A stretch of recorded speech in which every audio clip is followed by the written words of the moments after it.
মানিকচকে পুরনো আক্রোশের জেরে অমূল্য মণ্ডল নামে এক চাষির 12 কাঠা জমিতে লাগানো পুঁই গাছ কেটে নষ্ট করল গ্রামেরই প্রতিবেশী যুবক। ঘটনার জেরে মানিকচক থানা দ্বারস্থ ক্ষতিগ্রস্ত চাষি। মানিকচকের শ্যামসুন্দরী এলাকার বাসিন্দা অমূল্য মণ্ডল। চাষবাস করে দিন যাপন হয় তাই কিছু মুনাফা লাভের আশায় বাড়ির পার্শ্ববর্তী 12 কাঠা চাষের জমি বিগত 3 মাস আগে লিজে নিয়ে পুঁই চাষ শুরু করেন তিনি।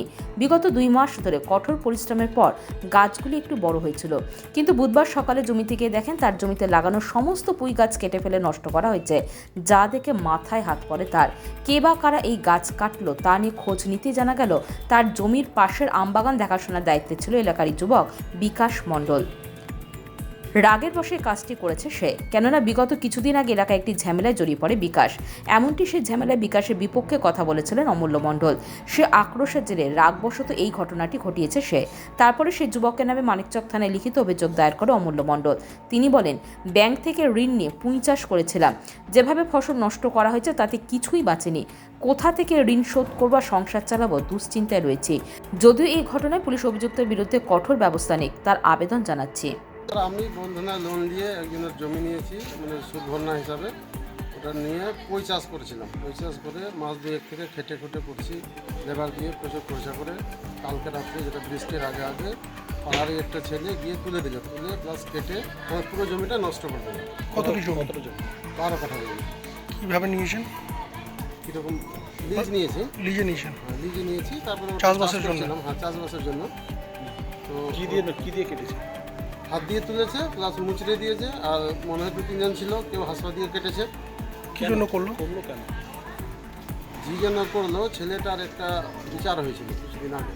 মানে ও একটা নারায়ণপুরের একটা মেয়ের সাথে ওর সম্পর্ক আছে। ওর মা আর ওর এসেছিলো, দিদা এসেছিলো। এখানে আমাদের গ্রামে বসে একটা বিচার করলো, যাতে এরপরে গিয়ে ওখানে গিয়ে অশান্তি করে মেয়েটার বাড়িতে গিয়ে, মানে তালা ভেঙে দেয়, এটা করে দেয়, অ্যাটাচি ভেঙে দিল, কিছু টাকা পয়সা দিয়ে আসলো। তো আমরা ওকে বলেছিলাম, মেয়ের বাবা মাকে, যে কি এরকম করছে, তুমি একটু বড় করে কেস করে দাও।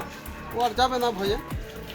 এটা ও শুনেছে। এই শোনাতে আমাকে 2 দিন আগে আমাকে থ্রেটও দিয়েছিল, তুই এরকম বলেছিস ওখানে বিচারে, মেয়ের মাকে, মেয়ের নানাকে, আমাকে এরকম বলেছিস যে থানাতে গিয়ে কেস করে দে, তারপরে যেটা হবার হবে, এরকম বলেছিস।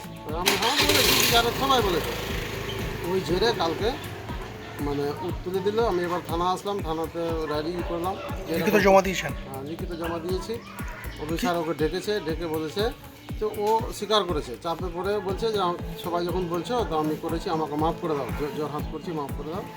এবার স্যারকে বলছি যে এরকম মাফ করার ব্যাপার নয়, কেউ তো একাই পারবে না করতে, আরও কয়েকজন ছিল করতে। তো কি চাইছেন এখন আপনারা?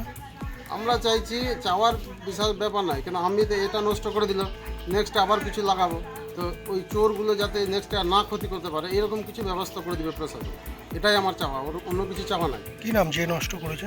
ওর নাম আছে বিকাশ মণ্ডল, বাবার নাম কালীচরণ মণ্ডল। কোন জায়গায় হয়েছে ঘটনাটা? কোন জায়গায়? এটা শ্যামসুন্দরী কালী মন্দিরের আশেপাশে। ওখানে জমিটা? ওখান থেকে প্রায় 150 মিটার দূর আছে। Bureau news Bangla Times.